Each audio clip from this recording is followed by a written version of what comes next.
ओम।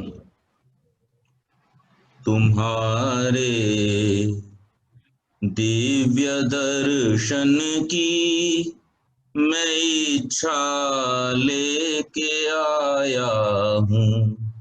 तुम्हारे दिव्य दर्शन की मैं इच्छा लेके आया हूँ। पिला दो प्रेम का अमृत पिपासा लेके आया हूँ। पिला दो प्रेम का अमृत पिपासा लेके आया हूँ। तुम्हारे दिव्य दर्शन की मैं इच्छा लेके आया हूँ।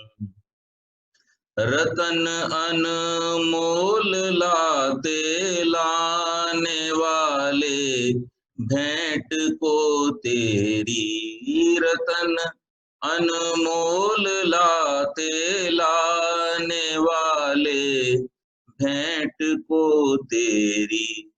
मैं केवल आंसुओं की मंजुमाला लेके आया हूँ। मैं केवल आंसुओं की मंजुमाला लेके आया हूँ। तुम्हारे दिव्य दर्शन की मैं इच्छा लेके आया हूँ। जगत के रंग सब फीके तू अपने रंग में रंग ले। जगत के रंग सब फीके तू अपने रंग में रंग दे। मैं अपना ये महाबद रंग बाना लेके आया हूँ। मैं अपना ये महाबदरंग बाना लेके आया हूँ। तुम्हारे दिव्य दर्शन की मैं इच्छा लेके आया हूँ। प्रकाशानंद हो जावे मेरी अंधेरी कुटिया में। प्रकाशानंद हो जावे मेरी अंधेरी कुटिया में। तुम्हारा आसरा विश्वास आशा लेके आया हूँ। तुम्हारा आसरा विश्वास आशा लेके आया हूँ। तुम्हारे दिव्य दर्शन की मैं इच्छा लेके आया हूँ। पिला दो प्रेम का अमृत पिपासा लेके आया हूँ। तुम्हारे दिव्य दर्शन की मैं इच्छा लेके आया हूँ। बहुत बहुत धन्यवाद। ओम। कल हमने वैशेषिक दर्शन के 6ठे अध्याय से प्रथम आह्निक का समापन किया था और द्वितीय आह्निक के प्रथम और द्वितीय सूत्र का पाठ किया था, जिसमें व्यक्तिगत धर्म की चर्चा शुरू की गई थी और यह बतलाया गया था कि व्यक्ति अपने जीवन में जो कर्म करता है उन कर्मों का फल उसे परमेश्वर की व्यवस्था से मिलता है। दृष्ट और अदृष्ट दोनों रूपों में मिलता है, इस जीवन में भी मिलता है और संभव है कि अन्य जीवन में भी मिले। लेकिन ये कहना कि केवल मात्र कुछ कर्मों का फल हमें अगले जन्म में ही मिलेगा, ऐसा कोई प्रमाण न तो किसी वेद से मिलता है और ना ही वैदिक ग्रंथों से मिलता है। जगत में तो इसका प्रमाण होता ही नहीं है कि किस व्यक्ति को किस कर्म का फल मिल रहा है, क्योंकि जब हमारा अगला जन्म होता है तो हम कहाँ जन्म लेंगे इसके विषय में कोई नहीं जानता। न स्वयं जन्म लेने वाला जानता है और ना ही उसके जो संबंधी हैं वो जानते हैं। यहां तक कि जहां पर वो जन्म लेता है वो लोग भी ये नहीं जानते कि पूर्व जन्म में ये कहां पर था। तो इसलिए जब हम यही नहीं जानते कि ये व्यक्ति कौन है, तो फिर उसके किन कर्मों का फल वहां पर मिल रहा है उसे जानना तो बहुत ही कठिन है। इसके साथ साथ एक और बात कि जब कोई बालक जन्म लेता है और उसका नामकरण किया जाता है तो वहां पर नाम रखने से पहले पिता उसके प्राणवायु को स्पर्श करता हुआ इसी बात को दोहराता है, कोसी कतमोसी कस्यासी को नामासी, कौन हो, कहाँ के हो, तुम्हारा अब से पहले क्या नाम था, हमें ऐसा कुछ भी पता नहीं है। लेकिन इस जीवन में व्यवहार के लिए हम आज आपको एक नाम देते हैं, एक संज्ञा देते हैं। तो इस प्रकार का जो संस्कार है और इस मंत्र का जो पाठ है वो भी इसी बात को प्रदर्शित करता है। हमारे घर में अगर कोई व्यक्ति हमसे मिलने के लिए आए जिससे हम जानते हों, परिचित हों, तो उस व्यक्ति को क्या हम ये पूछते हैं बार बार कि आपका नाम क्या है? जिसे हम जानते हैं उससे हम कभी नहीं पूछते कि आपका नाम क्या है। लेकिन जब अपने घर में जन्म लिए हुए बालक से हम ये पूछ रहे हैं और उसको ये कह भी रहे हैं कि तुम्हारा नाम क्या है, ये हम नहीं जानते, तो इसका अर्थ ये है कि वास्तव में हम नहीं जानते कि वो कहाँ से आया है, वो अब से पहले कौन था, किस शरीर में था, उसकी क्या संज्ञा थी, इसके विषय में हमको कोई भी ज्ञान नहीं होता। तो उसी दृष्टि से ऋषि वेद के प्रमाण से यहाँ पर इस बात को प्रस्तुत करते हैं कि जितने भी कर्म किए जाते हैं उन कर्मों के फल की व्यवस्था यूं तो परमेश्वर के द्वारा ही होती है। धर्म अर्थात पुण्य कर्मों का फल अच्छे रूप में और पाप कर्मों का फल दंड के रूप में भुगतना पड़ता है। लेकिन इन कर्मों के फलों की व्यवस्था क्या होगी, कैसी होगी और इन कर्मों का फल हमें कब मिलेगा, इसको कोई भी नहीं जानता है। ये ईश्वर की व्यवस्था से ही होता है। तो ऐसा कहना उचित नहीं कि किन्हीं कर्मों का फल अगले जन्म में और किन्हीं कर्मों का फल इसी जन्म में मिलेगा। इसके बाद इसी विषय को आगे बढ़ाते हुए यहाँ पर चूंकि धर्म और अधर्म दोनों की चर्चा हो रही है और व्यक्तिगत धर्माधर्म की बात हो रही है, तो जहां एक ओर हमें समाज में अच्छाई दिखाई देती है वहां पर बुराई भी दिखाई देती है और ये जीवन की प्रत्येक अवस्था में होता देखा जाता है। इसी बात को ऋषि सूत्र में कहते हैं, चातुराश्रम्यपुपधा अनुपधाश्च। चातुराश्रम्यम चारों आश्रमों में, उपधा दोष, अनुपधा अदोष होते हैं। चारों आश्रमों में मनुष्य जीवन को हमारे ऋषियों ने चार आश्रमों में, चार भागों में बांटा है।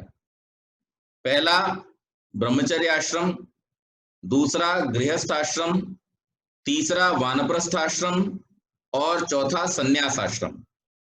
और इन चारों ही जो आश्रम हैं उनके कुछ कर्तव्य, उनके कुछ किए जाने वाले कार्य निश्चित किए गए हैं।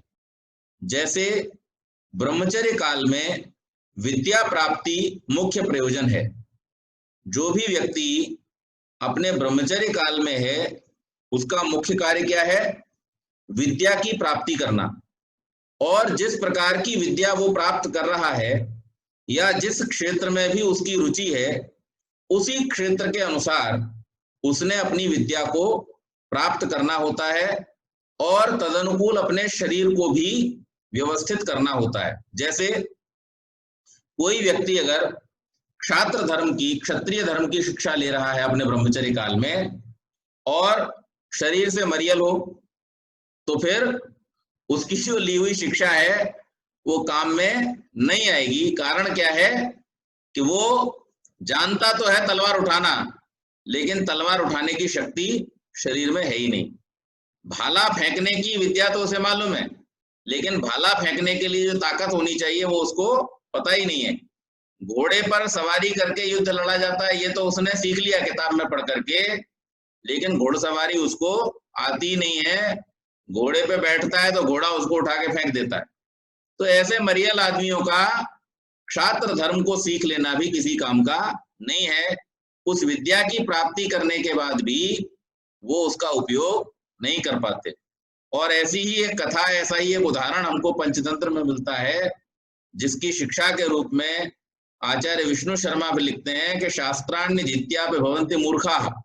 शास्त्र पढ़ करके भी लोग मूर्ख रह जाते हैं, क्योंकि वो उस विद्या का ठीक उपयोग करना नहीं सीख पाते। तो इसलिए बाल्य जीवन में, ब्रह्मचर्य काल में प्रत्येक व्यक्ति का ये कर्तव्य है, ये धर्म है कि वो क्या करे, विद्या प्राप्ति करे और विद्या प्राप्ति के अनुसार जो शारीरिक योग्यता बढ़ानी चाहिए उसको भी वो उसी अवस्था में बढ़ाए। क्योंकि जब शरीर बन जाता है और युवावस्था आ जाती है, उसके बाद में शरीर में परिवर्तन करना बहुत मुश्किल होता है। दूसरी बात कि हमारी एक शक्ति होती है जो हमारी ज्ञानेंद्रियों में है, और हमारी एक शक्ति होती है जो हमारी कर्मेंद्रियों में है। ज्ञानेंद्रियां जो हमारे सेंसरी ऑर्गन हैं, उनकी जो शक्ति है उसकी हमें रक्षा करनी होती है, लेकिन वो जैसे जीवन के आरंभ में होते हैं वैसे ही अंत तक बने रहते हैं। शक्ति कम तो होती है, लेकिन उनमें हमें कुछ सिखाने की, प्रैक्टिस करने की जरूरत नहीं होती।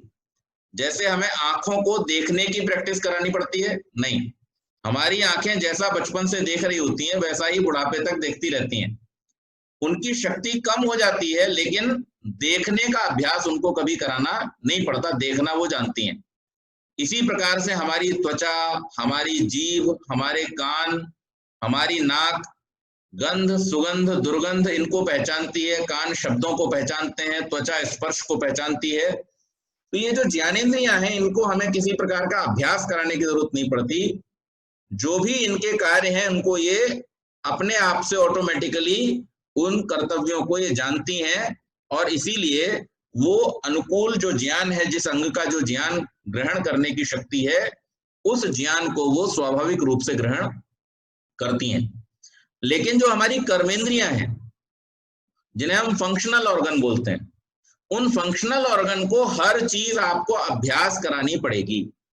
हाथों को आप जिन कार्यों का अभ्यास कराएंगे वो केवल उन्हीं कामों को कर सकेंगे। जिन कार्यों का अभ्यास नहीं होगा उन कर्मों को हाथ नहीं कर सकेंगे। इसी प्रकार से पैरों को, इसी प्रकार से जो हमारी वाणी है, इनको अभ्यास कराने की आवश्यकता होती है, और जैसा जैसा इनका अभ्यास होता जाता है वैसे वैसे कार्यों को करने में ये निपुण होते जाते हैं। तो हमारी जो कर्मेंद्रियां हैं बेसिकली क्या है, इनमें जो कार्य करने की क्षमता है वो किससे आती है, तो ये इसको साइंस की भाषा में मसल मेमोरी बोला जाता है। हमारी जो कर्मेंद्रियां हैं मस्कुलर, उनकी स्ट्रक्चर है, जैसे हाथ की जो मसल्स हैं, अब ये मेरे हाथ की मसल्स हैं, वैसे ही आपके हाथ की भी मसल होंगी, और वैसे ही एक कलाकार के हाथ की मसल्स भी होंगी। लेकिन हमारे दिमाग से संचालित होने वाला हमारा हाथ और उस कलाकार के हाथ से संचालित होने वाला उसका दिमाग, उसका हाथ, दोनों के हाथ एक जैसे हैं, दोनों के हाथों के संचालन की प्रक्रिया भी एक जैसी है। लेकिन जब एक कलाकार हाथ में पेंसिल लेता है और जब हम अपने हाथ में पेंसिल लेते हैं और कागज के सामने हमारे कला कौशल की परीक्षा होती है उसके सामने, तब फिर उस मसल मेमोरी का फर्क पता चलता है कि वो व्यक्ति झट से किसी भी सामने रखी वस्तु का चित्र बना देता है यथावत, लेकिन हम बहुत प्रयास करके भी नहीं बना पाते हैं। तो ये क्यों हुआ? क्योंकि उसके हाथ को उस तरह का अभ्यास है और हमें उस प्रकार का अभ्यास नहीं है। जो माइंड बॉडी कोऑर्डिनेशन जिसको बोला जाता है, ये माइंड बॉडी कोऑर्डिनेशन और मसल मेमोरी, ये दो चीजें बहुत जरूरी हैं जो हमें याद रखनी चाहिए, और इसके लिए हमें निरंतर अभ्यास की आवश्यकता होती है। तो ब्रह्मचर्य काल में जब हम अपने शरीर को विकसित कर रहे होते हैं, अपने मन मस्तिष्क को विकसित कर रहे होते हैं, तो उस समय में हमें अभ्यास करना होता है।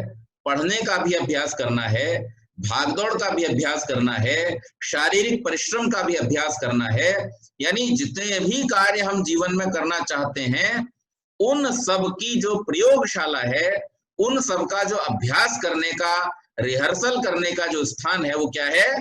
वो हमारा ब्रह्मचर्य जीवन है। और उस ब्रह्मचर्य जीवन में शारीरिक शक्तियों को, शारीरिक ऊर्जाओं को, मानसिक ऊर्जाओं को बढ़ाया जाता है और बढ़ा करके उसको फिर जीवन भर के लिए उसकी तैयारी की जाती है। तो जो व्यक्ति अपने ब्रह्मचर्य काल में इस प्रकार के क्रियाओं को न करके, विद्यादि का ग्रहण न करके अन्य कार्यों में लिप्त हो, या जो उसके जीवन के नियम हैं उन नियमों का पालन न करता हुआ जो कुछ भी करे, तो ऐसा व्यक्ति क्या है? वो अधर्मी कहलाएगा, वो धर्मी नहीं कहलाएगा। इसी प्रकार से जो युवावस्था है, युवावस्था में क्या होता है? वहां पर फिर विवाह आदि, जिन लोगों ने विवाह गृहस्थ जीवन में जाना है वो विवाह करते हैं।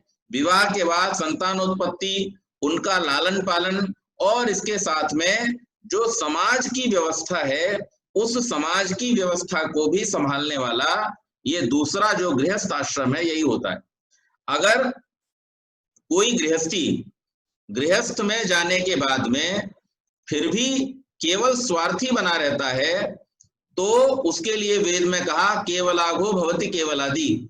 जो केवल अपने बारे में सोचता है, अपने बंधु बांधवों के बारे में, अपने आश्रितों के बारे में, अपने समाज के बारे में और अपने राष्ट्र के बारे में जो चिंतन नहीं करता या सहयोग नहीं करता, और केवल मात्र गृहस्थ में जाकर के भी अपने ही भोग विलास के बारे में जो सोचता है, अपने ही जीवन के सुखों को बढ़ाने के लिए जो सोचता है, वो व्यक्ति समाज का चोर है, तो उसे अधर्मी कहा गया है। और गृहस्थ में जाकर के जो अन्य व्यवस्थाओं को, समाज की व्यवस्थाओं को, क्योंकि जैसे सारे नदी नाले कहाँ जाके आश्रय पाते हैं? समुद्र में जाकर के आश्रय पाते हैं। इसी प्रकार से समस्त आश्रम और समाज की सारी व्यवस्थाएं गृहस्थ के पास जाकर के आश्रय पाती हैं, उसी के द्वारा संचालित होती हैं। तो इसलिए हमारे ऋषियों ने गृहस्थ जीवन को बड़ा महत्वपूर्ण बतलाया, और उसका महत्व बतलाते हुए उन्होंने उसके ऊपर जो जिम्मेदारी है वो भी बहुत बड़ी डाली कि वानप्रस्थियों का, सन्यासियों का और ब्रह्मचारियों का, सभी का जो योगक्षेम है, सभी की जो व्यवस्थाएं हैं, उन व्यवस्थाओं का किया जाना किसके द्वारा होना चाहिए? गृहस्थियों के द्वारा होना चाहिए। तो जो व्यक्ति ऐसा करता है वो धार्मिक है, और जो नहीं करता वो अधार्मिक है। संसार में दोनों प्रकार के ही लोग देखने में आते हैं। और तीसरे आश्रम का जो अवसर है वो कब आता है? जब व्यक्ति, उसकी उम्र थोड़ी सी ढलने लगती है। मतलब जब आप अपने जीवन के महत्वपूर्ण जो कार्य हैं, उन कार्यों को, अर्थात अगर आप गृहस्थ में गए हैं तो संतान निर्माण का जो कार्य होता है, संतान को युवावस्था तक अच्छी प्रकार से संस्कारित करके, पढ़ा लिखा करके, और उनको भी गृहस्थ में जब आपने प्रवेश करा दिया, तो उसके बाद में व्यक्ति को चाहिए कि अब वो अपना जो समय है वो समाज के लिए और आत्मिक उन्नति के लिए लगाए। अब उसे संसार के जो दैनिक व्यवहार हैं, उन व्यवहारों से थोड़ा सा बचना चाहिए। व्यापार आदि के जो व्यवहार हैं, उन व्यवहारों से बचना चाहिए, और उसको अपना अधिकाधिक समय जो है वो आत्मिक उन्नति के लिए और सामाजिक उन्नति के लिए लगाना चाहिए। और इसके बाद में जब चौथे आश्रम का समय आता है, यानी जब शरीर शिथिल होने लगता है और जब संसार के भोग करके, सामाजिक कार्यों को करते हुए भी जब मन पूरी तरह से वैराग्यवान होकर के ईश्वर चिंतन में लगने लगे, तब मनुष्य को चाहिए कि उस मौके को, जैसे स्टेशन पे खड़े होकर के आई हुई ट्रेन को हम मिस नहीं करते, वहां पर अगर हम पहुंच चुके हैं टाइम से, तो फिर हम उस ट्रेन में सवारी करते ही हैं जिसका हमने टिकट लिया है। तो मनुष्य जीवन जो है वो किस सवारी के लिए है, किस ट्रेन के लिए है? मुक्ति की ट्रेन के लिए। और इसलिए यह आवश्यक है कि जब जिस अवस्था में हमको वैराग्य उत्पन्न हो, उसी अवस्था में तत्काल हमको उधर चल देना चाहिए, ईश्वर प्राप्ति के मार्ग पर हमको अग्रसर हो जाना चाहिए। ये एक बहुत ही आवश्यक कार्य है और इसके लिए सदैव मनुष्य को उद्यत रहना चाहिए। तो ये चौथे आश्रम का अर्थात संन्यास आश्रम है कि जब व्यक्ति अपने आप को भगवान और समाज के लिए सर्वात्मना समर्पित कर देता है, तो वो संन्यास आश्रम है। वहां फिर उसका अपना निज कुछ नहीं रहता, न अहंकार रह जाता है, न किसी प्रकार का अभिमान रह जाता है, न कोई शत्रुता रह जाती है, न कोई मित्रता रह जाती है। वो सबके लिए समान व्यवहार वाला, भानुरिव सूर्य के समान उसका व्यवहार सबकी उन्नति के लिए होता है, उसका उपदेश सबके कल्याण के लिए होता है, और वो सदैव ऐसा ही प्रवाह, ऐसा ही व्यवहार अपने जीवन में ले आता है। भारतीय समाज में ऐसा आश्रम विभाग स्पष्ट रूप से रहा है और सब आश्रमों के कार्य, नियम व व्यवस्थाएं दूरदर्शी लोककर्ता महान आचार्यों ने समय समय पर स्थिर किए हैं, परंतु स्वभाव से विचार दुर्बल मानव को पूरे रूप में उन्हें निभाना अक्सर संभव नहीं होता। लोग बहुत लंबे समय तक जो है वो ये निर्णय नहीं ले पाते हैं कि कब उन्हें वानप्रस्थ धारण कर लेना चाहिए और कब उन्हें संन्यास की ओर बढ़ना चाहिए। आमतौर पर देखा जाता है कि ब्रह्मचर्य को चूंकि आगे चल करके जीवन में कुछ करना है, शादी नहीं होगी, इस प्रकार के कारण बताए जाते हैं बच्चों को कि बड़े होके नौकरी नहीं मिलेगी, समाज में इज्जत नहीं मिलेगी, या शादी नहीं होगी, इसलिए पढ़ ले। तो पढ़ने के कारण बहुत अच्छे बतला दिए। वह एक भी नहीं कहता ज्ञान प्राप्ति के लिए, नहीं, किस लिए पढ़ ले? शादी नहीं होगी, नौकरी नहीं मिलेगी, समाज में इज्जत नहीं होगी, इसलिए पढ़ ले। लेकिन कोई भी व्यक्ति, या यूं कहना चाहिए कि ज्यादातर व्यक्ति अपने संतान को इस बात के लिए प्रेरित नहीं करते कि ज्ञान प्राप्ति के लिए पढ़ ले। तो क्या होता है कि उसका जो उद्देश्य है वही थोड़ा सा डाइवर्ट हो जाता है। उसके बाद में जब विवाह हुआ, तो विवाह होने के बाद भी उसको एक ही उद्देश्य है, क्या कि अब शादी हो गई है तो संतान होनी चाहिए, इसीलिए तो शादी की थी, और तो कोई शादी करने का उद्देश्य था नहीं। तो शादी करने के लिए, संतान के लिए केवल शादी की थी, तो संतान हो गई। अब संतान हो गई, परिवार हो गया, तो खाने पीने के लिए नौकरी कर या धंधा कर, बिजनेस कर, तो उसके लिए वो करता है। लेकिन कभी भी पूरा जीवन बीत जाने की स्थिति में भी ये बात कोई बतलाने वाला नहीं होता इतने जोर से, जैसे पढ़ाई के लिए बतलाया था, जैसे शादी के लिए बतलाया था, जैसे संतान उत्पत्ति के लिए जोर देकर के बतलाया था। दुर्भाग्य की बात है कि हमारे परिवारों में वानप्रस्थ, आत्मिक उन्नति और संन्यास, पारमार्थिक उन्नति के लिए इतना जोर देकर के बतलाया नहीं जाता। बल्कि हमने अक्सर देखा है कि जब कोई व्यक्ति इस प्रकार का निर्णय लेता है कि मुझे वानप्रस्थ लेना है या संन्यास आश्रम में जाना है, तो घर वाले ज्यादातर उसका विरोध ही करते हैं। अरे क्या करोगे कपड़े रंग करके, अरे क्या जरूरत है ऐसा करने की, वैसा करने का, बहुत सारा ज्ञान फैलते हैं। लेकिन जैसा कि मैंने उदाहरण दिया कि जब आप एयरपोर्ट पर समय से पहुंच गए और फ्लाइट आपकी तैयार खड़ी है, तो फिर उसको छोड़ना बहुत भारी मूर्खता है, क्योंकि अगर आपकी वो फ्लाइट उड़ गई तो फिर दोबारा कब मिलेगी पता नहीं, पहली बात। दूसरी बात, आप अपनी मंजिल से बहुत दूर हो जाएंगे। इसलिए ये मानव जीवन का जो लक्ष्य हमको मिला है, वो सबसे बड़ा लक्ष्य क्या है? हमने सांख्य दर्शन में पढ़ा था, त्रिविध दुख अत्यंत निवृत्ति अत्यंत पुरुषार्थ। ये जो तीनों प्रकार के दुख संसार में हमारे साथ जो लगे हुए हैं, इन दुखों से छूट जाना ही हमारे जीवन का मुख्य लक्ष्य है। और बाकी जो कुछ भी लगता है वो हर बार अलग अलग होता है और टेम्परेरी होता है। संसार में बाकी जितनी भी चीजें आपके साथ लगी हुई हैं वो सब टेम्परेरीली लगी हुई हैं, हर बार चेंज होती रहती हैं। एक बार खाना खा लिया तो अगली बार जब भूख लगेगी तो पिछला वाला खाया हुआ कोई काम नहीं आता, फिर तो अगला ही चाहिए। यानी जितने भी सांसारिक पदार्थ हैं, चाहे वो सुख देने वाले हों चाहे दुख देने वाले हों, और चाहे संसार में आपको मिले हुए बड़े बड़े प्यारे प्यारे जो हमारे संबंध है वो भी क्यों ना हो, लेकिन ये सब हर बार अलग अलग हैं। ऐसा नहीं है कि एक के बाद दोबारा अगले जन्म में भी आपको वही सब मिल जाएगा। ये सब केवल मिथ है कि 7 जन्म के लिए पत्नी मिल जाती है।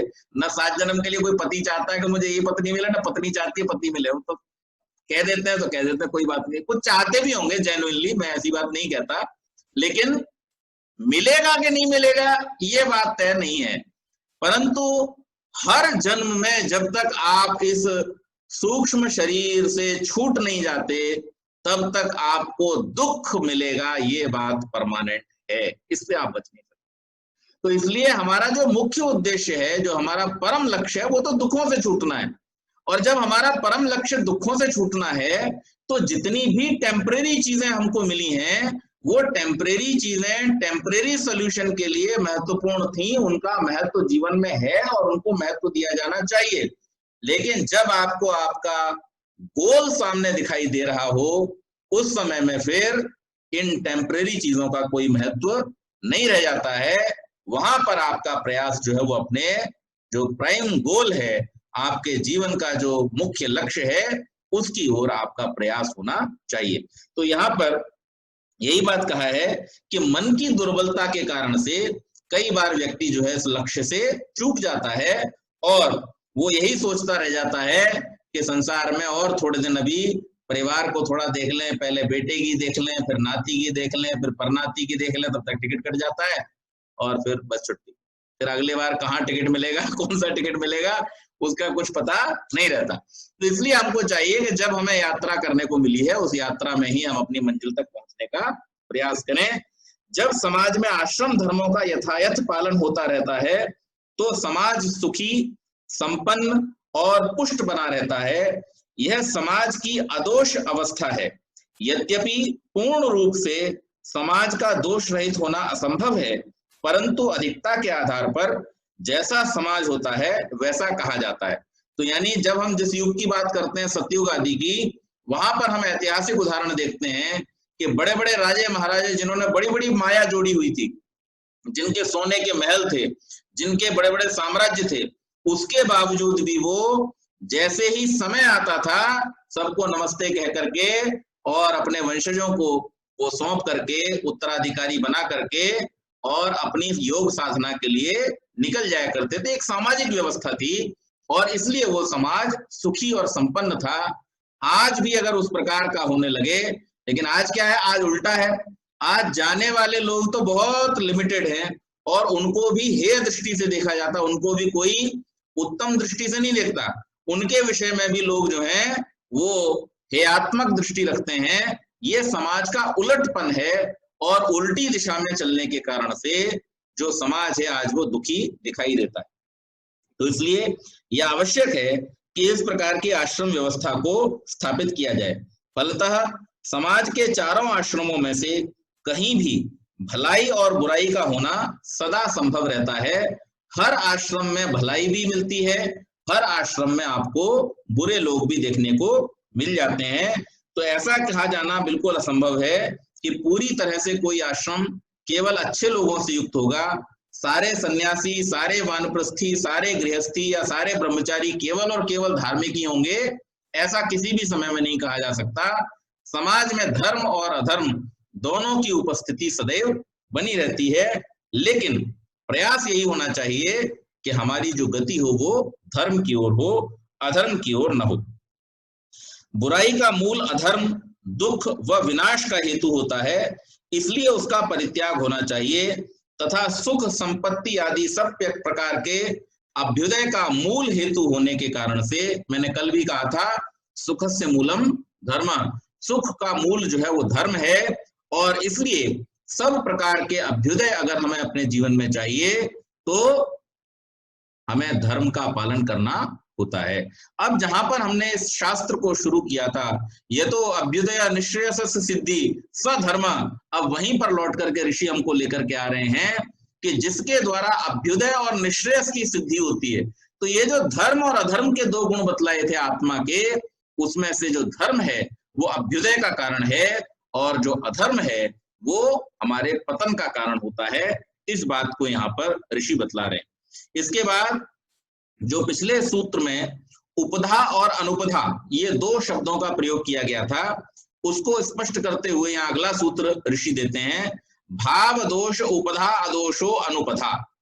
भाव दोष, भाव यानी भावना या श्रद्धा विषयक जो दोष है अथवा जो न्यूनता है या अभाव है, उसका तात्पर्य है उपधा। उपधा मतलब दोष, और जो उस दोष का न होना है वो अनुपधा है।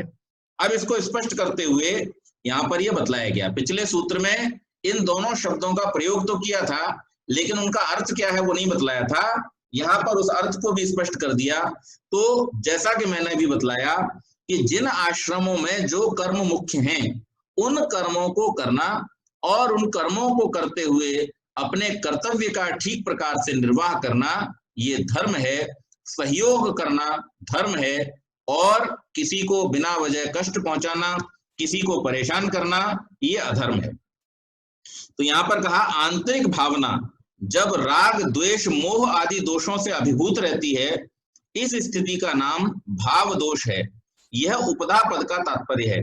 इस दशा में शास्त्र विहित अनुष्ठेय कर्मों के प्रति व्यक्ति की श्रद्धा शिथिल हो जाती है। जब हम दोष युक्त होते हैं, जब राग द्वेष आदि हमारे मन में आ जाता है, मोह आदि हमारे मन में आ जाता है, तो धार्मिक कर्मों के प्रति, कर्तव्य के प्रति जो श्रद्धा का भाव है वो कम हो जाता है अथवा उसका सर्वथा अभाव हो जाता है। तब धर्म की ओर प्रवृत्त न होकर व्यक्ति अधर्म की ओर प्रवृत्त हो जाता है। यह अनिष्ट का प्रयोजक है, इससे बचना चाहिए। जानाम्य धर्मम न च मे प्रवृत्ति, जानाम्य धर्मम न च मे निवृत्ति। मैं धर्म को जानता हूं श्री कृष्ण, लेकिन मेरी प्रवृत्ति नहीं है। और मैं अधर्म को भी बहुत अच्छी तरह से जानता हूं। मैं भी उसी गुरुकुल में पढ़ा हूं जहां पे अर्जुन और युधिष्ठिर पढ़े हैं। मैंने भी उसी गुरु से शिक्षा ली है, मैंने भी वही शास्त्र पढ़े हैं, लेकिन उस अधर्म को जानते हुए भी मेरी उससे निवृत्ति नहीं होती। तो जो अपने मन में राग द्वेष मोह आदि को पाल लेता है, उसकी निवृत्ति होना संभव नहीं है। जो व्यक्ति अपने जीवन में सदैव सत्कर्मों को करता है और उसकी आंतरिक भावना जब राग आदि दोषों से अभिभूत नहीं रहती है, तब व्यक्ति की धर्म के प्रति श्रद्धा जागृत रहती है। यह इष्ट का मार्ग है। इस पर सदाचरण पूर्वक निरंतर चलते रहना श्रेयस का साधन है। पहले मार्ग पर चलने से व्यक्ति दुखी, उद्विग्न, और दूसरे पर चलने से सुखी और संतुष्ट रहता है। जब जिसका आधिक्य हो उसके अनुसार समाज व राष्ट्र की स्थिति हुआ करती है। इसलिए राष्ट्र को सब प्रकार सुखी व पवित्र बनाए रखने के लिए उपधा के त्याग और अनुपधा के परिग्रह की दिशा में समाज के प्रत्येक अंग को सदा ध्यान रखना चाहिए। अब इसके बाद में शिष्य की जिज्ञासा फिर से हुई कि पवित्र अथवा शुचि उपभोग साधन का स्वरूप क्या होता है। तो उसको बतलाते हुए ऋषि कहते हैं, यदिष्ट रूप रसगंध स्पर्शम प्रोक्षितम अभ्युक्षितम च तत्शुचि। यत जो इष्ट रूप रस गंध स्पर्शम, चाहे हुए रूप रस गंध स्पर्श प्रोक्षितम अपने परिश्रम से अर्जित हैं, अभ्युक्षितम सब ओर से स्वीकृत हैं, तत् वह पवित्र है, शुचि पवित्र है। यहां पर प्रोक्षित पद का जो अर्थ है वो मंत्रोच्चारण पूर्वक जल से अन्न आदि का धोया जाना किया है, लेकिन वास्तव में यहाँ पर इसका अर्थ भिन्न है। अभ्युक्षित का अर्थ किया गया है बिना मंत्रोच्चारण के धोया जाना। तो कल्पना कीजिए कि आपको जो अन्न उपभोग के रूप में प्राप्त हुआ वह चोरी करके अथवा उसके स्वामी की हत्या करके लाया गया हो, तो उस अन्न को कितने भी मंत्र बोल के आप धो लो, क्या वो पवित्र हो जाएगा? नहीं होगा। जो चोरी से कमाया हुआ है या चोरी करके लाया हुआ अन्न है उसको धोने से वो पवित्र नहीं होगा। तो इसका मतलब यहाँ पर धोया जाना अर्थ नहीं है, वास्तव में इसका अर्थ क्या है?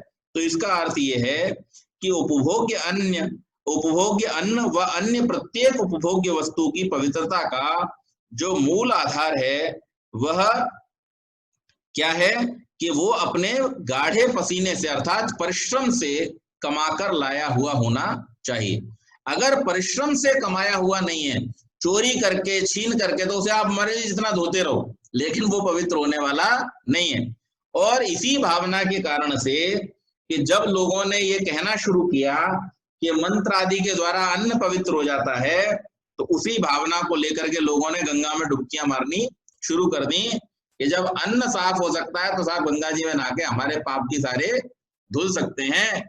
लेकिन वास्तव में इसका कोई शास्त्रीय आधार नहीं है, ना ही वेद इसका प्रमाण देता है, ना ही कोई सदग्रंथ इसका प्रमाण देते हैं।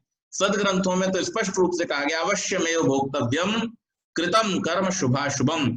आपने अच्छा बुरा जैसा भी काम किया है, आपको उसका फल निश्चित रूप से भोगना पड़ेगा। तो इसलिए उपाय सिर्फ यही है कि अगर अपने मन बुद्धि को पवित्र रखना है, अगर अपने जीवन को आचरण को पवित्र रखना है, तो उसके लिए आवश्यक ये है कि जो भी धन अन्न का आप सेवन कर रहे हैं वो परिश्रम पूर्वक कमाया हुआ होना चाहिए। एक बड़ी सुंदर कहानी किसी ने शेयर की थी अभी कल परसों, मुझे ध्यान नहीं आ रहा कहाँ पर, लेकिन वो कहानी बड़ी उत्तम है, वो मैं आपको सुनाई देता हूँ। एक सेठ जी थे और वो सेठ जी जो थे वो उधार दिया करते थे लोगों की सहायता के लिए। तो उनके पास जब कोई उधार लेने के लिए जाता था तो उससे वो एक प्रश्न पूछते थे कि भाई इस जन्म में लौटाओगे कि अगले जन्म में लौटाओगे? तो जो सज्जन लोग थे वो तो कह दिया करते थे कि भाई इसी जन्म में लौटाएंगे, अगले जन्म की किसने देखी। लेकिन जो चालाक लोग थे जिनको नहीं लौटाना था वो क्या कह देते थे कि अगले जन्म में लौटाएंगे। तो इस प्रकार से बहुत सारे लोग उनके आते थे, वही खाते में उनका नाम लिखा जाता था और दूसरे कॉलम में वो अगले जन्म में लौटाएंगे कि इसी जन्म में लौटाएंगे लिखा जाता था, और उसके बाद में उनको जो धन दिया जाता था वो लिख लिया जाता था। तो एक चोर ने उनकी ये प्रशस्ति सुनी और सुन करके वो भी सोचा कि मैं चलो जाता हूँ, एक तो कुछ तो मांग ही लाऊंगा और बाकी उनकी तिजोरी भी देखाऊंगा और रात में जाकर के तिजोरी भी साफ कर डालूंगा। इस उद्देश्य से वो गया और लाला जी ने उससे भी पूछा, सेठ जी ने, कि भाई इस जन्म में लौटाओगे अगले जन्म में? तो उसने कहा जी अगले जन्म में लौटा दूंगा। बोले ठीक है भाई इनको दे दो। मुंशी जी अंदर लेके गए, तिजोरी का दरवाजा खोला, सामने ही सब धन दिखाई दे रहा था। खुश हो गया वो तो देख करके, बोले आज तो बहुत तगड़ा हाथ मारूंगा रात में आकर के यहाँ पे, और अभी जितना मिल जाता है अभी लेके चल देता हूँ। तो उसने वो जो धन जितना मांगा 2000 5000 लेकर के वो जाके और उनकी जो बाहर गौशाला थी उस गौशाला में जाकर के छिप गया, क्योंकि रात को उसे चोरी करनी थी तो बाहर चला जाता तो फिर दरवाजा बंद होता तो निकलता कहां से। तो वो चुपचाप जाकर के गौशाला में छिप गया। अब जब गौशाला में छिप गया तो वहां पर उसने सुना कि दो भैंसें आपस में बात कर रही थी। और भैंसें आपस में क्या बात कर रही थी? बोली भाई कि तुझे कितने दिन हो गए यहाँ पे आए? बोले मुझे तो 3 महीने हुए हैं। और बोली तुझे कितने हो गए? बोले मुझे 2 वर्ष हो गए। अच्छा तो कैसे कैसे आना हुआ है यहाँ पे? बोले पिछले जन्म में मैंने सेठ जी से उधार लिया था और मैंने चालाकी करी थी, मैंने उनसे कह दिया था कि अगले जन्म में लौटाऊंगी, तो मैंने तो लौटाया नहीं। अब मरने के बाद कौन देखता है, लेकिन भगवान ने मुझे यहाँ पे भैंस बना के बैठ दिया। अब जब तक मेरा कर्ज पूरा नहीं हो जाएगा तब तक मुझे यहीं तक दूध देना पड़ेगा, तो इसलिए मैं यहाँ पे बनी हुई हूँ। वो बेचारा जो चोर था वो हाथ जोड़ करके सवेरे सवेरे सेठ जी के पास पहुंचा, बोले मुझे भैंस नहीं बनना, आप पकड़ो अपना ये पैसा। और मैं तो इस भावना के साथ में आया था कि आपके यहाँ चोरी करूंगा, आपके यहाँ से धन ले जाऊंगा, लेकिन मेरी आंखें खुल गई क्योंकि मैंने ये जान लिया। तो ये कथा तो केवल हमको एक संदेश दे रही है, वास्तविकता यही है कि अगर हम संसार में किसी व्यक्ति को धोखा देते हैं, किसी प्रकार की भी बेईमानी या चोरी करते हैं, तो ईश्वरीय व्यवस्था से हमको वो भोगना तो पड़ेगा अवश्य में, उसको चुकता तो हमें करना पड़ेगा, लेकिन किस रूप में करना पड़ेगा ये हम नहीं जानते।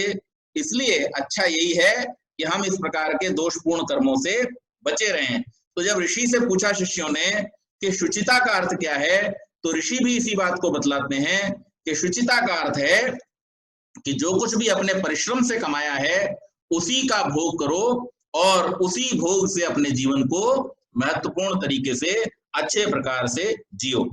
शिष्यों की जिज्ञासा पर फिर अशुचि का भी उन्होंने स्वरूप बतलाया। शुचि क्या है, अशुचि क्या है? अशुचिति शुचि प्रतिषेध, जो शुचि के भिन्न अर्थात जो चोरी आदि से कमाया हुआ है वो कैसा है? अशुचि है। जब मेहनत से कमाया हुआ शुचि है तो चोरी से कमाया हुआ, बेईमानी से कमाया हुआ क्या है? वो अशुचि कहलाए। आज भी हम देखते हैं समाज के अंदर कि जो व्यक्ति सीधे साधनों से धन को उपार्जन करता है वो व्यक्ति क्या है? उस व्यक्ति को सम्मान की दृष्टि से देखा जाता है, और जो व्यक्ति उल्टे सीधे धंधे करता है उसको कोई भी सम्मान की दृष्टि से नहीं देखता है। केवल मात्र सम्मान और असम्मान का ही प्रश्न नहीं है, बल्कि उन उल्टे सीधे धंधों के कारण से उसको नाना प्रकार के जो फल हैं, उनके दुष्फल हैं, वो भी भोगने पड़ते हैं।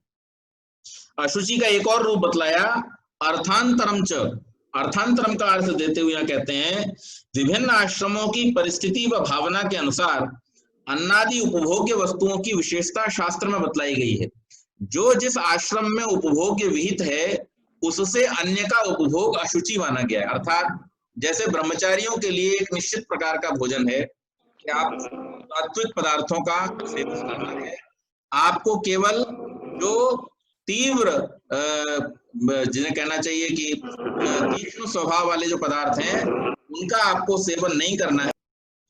तो तीक्ष्ण स्वभाव वाले या उग्र स्वभाव वाले जो पदार्थ हैं, मिर्च आदि बहुत तीखे पदार्थों का, या जो जिन्हें कहा जाता है तामसी पदार्थ हैं, उनका आपको सेवन नहीं करना है। अब कोई ब्रह्मचारी अगर अपने जीवन में इन पदार्थों का युवावस्था में सेवन करेगा, बाल्यावस्था में सेवन करेगा, तो निश्चित मान लीजिए उसकी बुद्धि, उसका शरीर दोनों ही खराब हों। इसी प्रकार से गृहस्थियों के लिए जिस प्रकार के भोजन की व्यवस्था है, इसी प्रकार से वानप्रस्थियों और सन्यासियों के लिए जिस प्रकार के भोजन की व्यवस्था। आजकल क्या है कि बहुत सारे सन्यासी जो हैं वो साधु हैं और बहुत सारे सन्यासी स्वादु हैं, तो वो उनको इस बात पे कंट्रोल ही नहीं क्या खाना क्या नहीं खाना।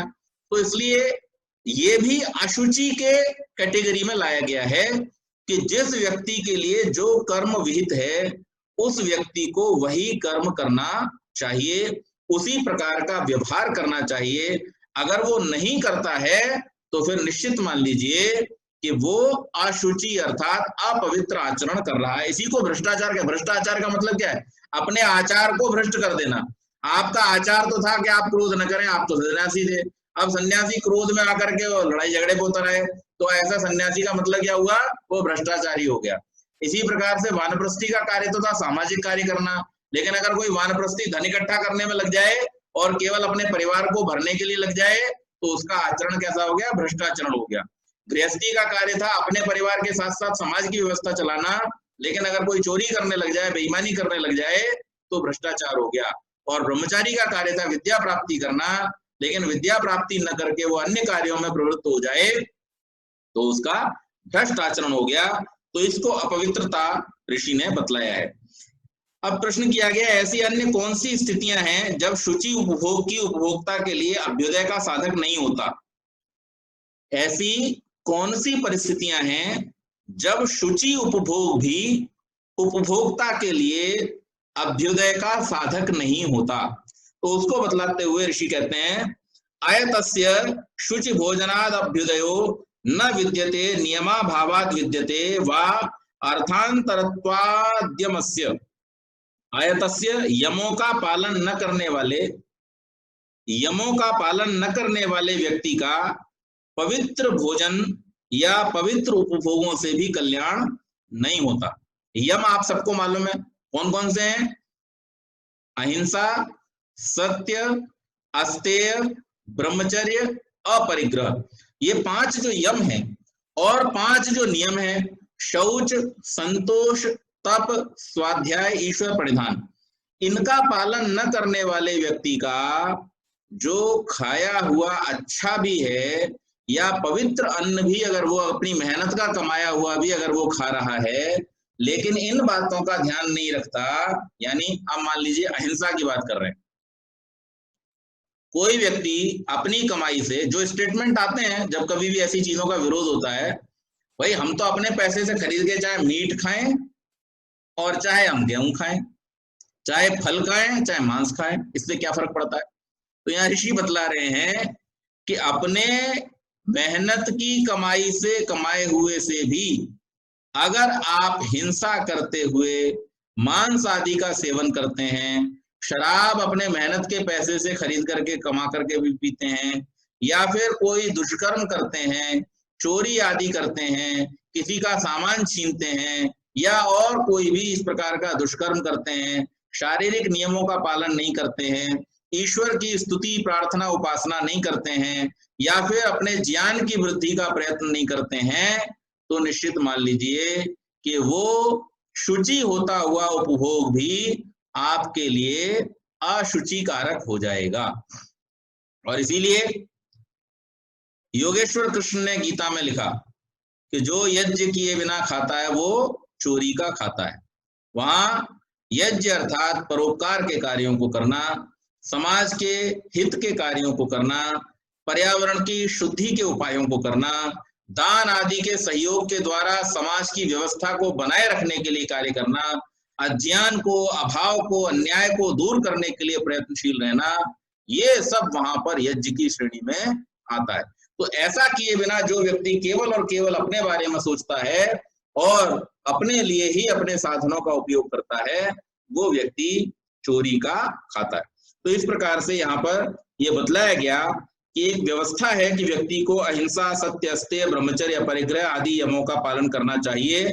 शुचि उपभोग यमों का पालन करने वाले व्यक्ति के लिए अभ्युदय के जनक होते हैं, लेकिन जो इनका पालन किए बिना उपभोग करता है वो मेहनत का कमाए हुए होने पर भी अशुचि हो जाता है। अब यहाँ पर कहा असती चा भावात। अब एक बात यहाँ पर कही थी कि जो शुचि भोजनाद है वो अभ्युदय न विद्यते नियमाभावात। दूसरी बात यहाँ पर कही थी कि विद्यते वा अर्थांतरत्वाद्यमस्य, अथवा जो व्यक्ति यमों का पालन नहीं करता उसके लिए भी शुचि साधनों से प्राप्तव्य उपयोग कल्याण रूप होते हैं। कारण यह है कि अहिंसा आदि यमों के पालन का अपना प्रयोजन भिन्न है, साधन जन्य उपभोग रूप अभ्युदय का अपना क्षेत्र है, और यमों से प्राप्तव्य अभ्युदय का अपना। दोनों को एक साथ जोड़ना आवश्यक नहीं है। यदि दोनों का एक साथ प्रयोग चलता है तो यह सर्वोत्तम है, आदर्श रूप है। तो यहाँ पर एक और बात कह दी गई कि अगर यमों का पालन न करते हुए भी कम से कम ईमानदार है तो भी ठीक है, लेकिन ऐसा ना हो जाए कि बेईमान हो जाए। बेईमान होकर के यमों का पालन भी न करे और धन भी चोरी का हो, तब तो बहुत ही निकृष्ट है। दोनों का पालन करे तो उत्तम, सर्वोत्तम है, लेकिन कम से कम जो कुछ भी खाए वो पवित्र खाए, जैसा कि पहले सूत्र में बतलाया गया था। असती चा भावात, असती माने न होने पर, किसी एक के भी न होने से अभ्युदय के क्षेत्र में यहाँ पर वो फेल हो जाएगा, लेकिन अभ्युदय उसको प्राप्त नहीं होगा जब तक यमों का पालन नहीं करेगा। सेवन तो केवल शुचिता पूर्वक कमाए हुए का ही करना है, लेकिन अगर वो यमों का पालन करेगा तो उसका अभ्युदय होगा, यमों का पालन नहीं करेगा तो अभ्युदय नहीं होगा। तो इसलिए उपभोग के साधनों का शुचि होना और यमों का पालन करना, इनमें से अगर कोई एक नहीं रहता तो उससे संबंधित जो अभ्युदय है, उससे संबंधित जो सुख की प्राप्ति है वो नहीं होगी। दोनों के अनुष्ठान और उनसे जन्म अभ्युदय रूप फल भिन्न भिन्न है। जो अनुष्ठान होगा उसी का फल प्राप्त होगा। तो गत सूत्र में व्यक्ति और समाज के लिए उस प्रशस्त मार्ग को सूत्रकार ने निर्देश किया है जिससे सबका अभ्युदय होते। अभ्युदय का मार्ग ऋषि ने यहाँ पर बतलाया है। व्यक्ति किस प्रकार अधर्म की ओर प्रवृत्त होने लगता है तो उसके लिए कहते हैं सुखाद राग। जिन साधनों में उसे सुख मिलता है उनमें अगर अत्यधिक राग हो जाए, अनुराग हो जाए, तो उसके कारण से व्यक्ति दोषों की ओर बढ़ने लगता है। रागोत्पत्ति के अन्य कारण क्या है? तन्मयत्वाच्च। और अगर आप भोग्य सामग्री को बहुत अधिक उपभोग करेंगे, यानी कोई चीज आपको जो सुख देने वाली है उसको अगर आप लगातार उपयोग करें तो आप ये मान लीजिए कि वो थोड़े दिनों में दोष का कारण बन जाएगी, आपके लिए कष्ट का कारण बन जाएगी। उदाहरण देता हूं, कोई माँ अपने बच्चे को गोद में न ले तो बच्चा रोने लगता है। छोटा बच्चा, उसको आप गोद से उतारिए वो तुरंत रोना शुरू कर देगा। लेकिन अगर कोई माँ अपने बच्चे को हमेशा गोद में ही लिए रहे तो क्या वो कभी चलने में सक्षम होगा? उसके पैर ही खराब हो जाएंगे। बिस्तर पर लेटना हम में से किसको अच्छा नहीं लगता? सबको अच्छा लगता है। लेकिन अगर हम बिस्तर पर लेटे रहें तो क्या होगा, हमारा शरीर ही बेकार हो जाएगा। तो इसलिए सुखों में जो तन्मयता है, सुख के साधनों में राग और राग के साथ में जो तन्मयता, हर समय उन्हीं को उपयोग करने की जो स्थिति बनती है, वो दोषों का कारण होता है। अदृष्टाच, और रागोत्पत्ति के कुछ अदृष्ट कारण भी हैं। यद्यपि धर्म अधर्म रूप अदृष्ट कार्य मात्र के प्रति साधारण कारण माना जाता है, परंतु अनेक अवसरों पर यह असाधारण कारण रूप में उपस्थित होकर इन्हीं विषयों के प्रति राग आदि को उत्पन्न किया करता है। जात मात्र बालक स्तन्य के प्रति अनुरागी होकर उधर प्रवृत्ति करता देखा जाता है। इस जन्म में उसने जब तक स्तनपान का अनुभव नहीं किया, जिससे प्राप्त सुख के कारण उधर प्रवृत्त होता। तो अदृष्ट कारण के रूप में हम ये देखते हैं कि पुनर्जन्म मतलब पिछले जन्म की जो प्रवृत्तियां होती हैं संस्कार के रूप में, वो भी कई बार, जैसे बालक जन्म लेते ही उसने किसी को देखा नहीं है, उसे किसी ने बताया नहीं है, लेकिन फिर भी उसकी जो प्रवृत्ति होती है वो कैसी, आंखें बंद है उसके बावजूद भी वो माँ के स्तन से दुग्धपान करना जानता है। तो ये कैसे जान रहा है कि अदृष्ट अर्थात पिछले जो उसके कार्य हैं या पिछले जो उसके जन्म हैं, उन जन्मों में जैसा अभ्यास उसको रहा है, उसी अभ्यास के चलते हुए उसका राग उसके प्रति होता है। जाति विशेषाच, और कई बार जाति विशेष में उत्पन्न होने के कारण से, जैसे जो गाय उत्पन्न होगी, हिरण उत्पन्न होगा, वो घास के प्रति राग रखेगा, और जो शेर का बच्चा उत्पन्न होगा वो मांस के प्रति अपना रखेगा। तो जाति विशेष के कारण से भी उसका राग और विराग देखा जाता है। इच्छा द्वेष पूर्विका धर्माधर्मयो प्रवृत्ति, इच्छा और द्वेष पूर्वक धर्म और अधर्म में प्रवर्तन चालू रखना होता है, देखा जाता है। इच्छा पद राग का निर्देश करता है। धर्म अधर्म में व्यक्ति की प्रवृत्ति का कारण राग द्वेष हुआ करते हैं। राग से याग अध्ययन आदि के अनुष्ठान में तथा द्वेष से हिंसा आदि निषिद्ध कार्यों में व्यक्ति की प्रवृत्ति होती है। तो इसलिए इनसे बचना चाहिए। इसके बाद धर्म अधर्म के अधीन ही जन्म मरण रूप संसार का प्रवाह निरंतर चलता करता है। यहाँ सूत्रकार ने समझाया, तत्संयोगो विभाग, उनके द्वारा संयोग और विभाग यथावसर हुआ करते हैं। तो किस प्रकार के शरीर में आत्मा का संयोग होगा, कितने समय बाद उसका वियोग होगा, आदि आदि, ये सारी जो क्रियाएं हैं, ये सारी जो प्रक्रियाएं संसार में दिखाई देती हैं, किसकी कितनी आयु है, अर्थात जैसे मनुष्यों की आयु 100 वर्ष, हाथी की आयु कितनी 200 वर्ष, कछुए की आयु 300 वर्ष, किन्हीं मच्छर मक्खियों की आयु 2 दिन 3 दिन 4 दिन, किन्हीं कीड़े मकोड़ों की आयु 1 घंटा 2 घंटा। इस प्रकार से ये जो जाति आयु और भोग है, ये हम योग में भी पढ़ के आए, सांख्य में भी हमने पढ़ा, किसके अनुसार, कर्मानुसार हुआ करते हैं। तो यहाँ पर भी यही कहा है कि जो धर्म और अधर्म में व्यक्ति की प्रवृत्ति होती है या प्राणी की प्रवृत्ति होती है, उसी के अनुसार उसके जो जन्म मरण आदि हैं होते हैं। और मोक्ष के विषय में अंत में बतलाते हुए ऋषि कहते हैं, आत्म कर्मसु मोक्षो व्याख्यातः, आत्म संबंधी कर्मों में मोक्ष व्याख्यात समझना चाहिए कि जो मनुष्य अपने जीवन में ऐहिक उन्नति अर्थात जो सांसारिक उन्नति अभ्युदय करने के साथ साथ जो आत्म संबंधी कार्यों में तल्लीन होता है, अर्थात आत्मिक उन्नति के लिए जो प्रवृत्त होता है, उस व्यक्ति को मुक्ति की आत्म साक्षात्कार के उपरांत प्राप्ति होती है। तो ये समस्त अनुष्ठानों का उपयोग आत्म साक्षात्कार के लिए है और आत्मा की इस स्थिति का नाम ही मोक्ष है। ये कहकर के इस सूत्र के साथ में ऋषि इस 6ठे अध्याय और द्वितीय आन्निक का यहाँ पर समापन करते हैं। तो हम भी आज की चर्चा को यहीं तक सीमित रखेंगे। बहुत बहुत धन्यवाद।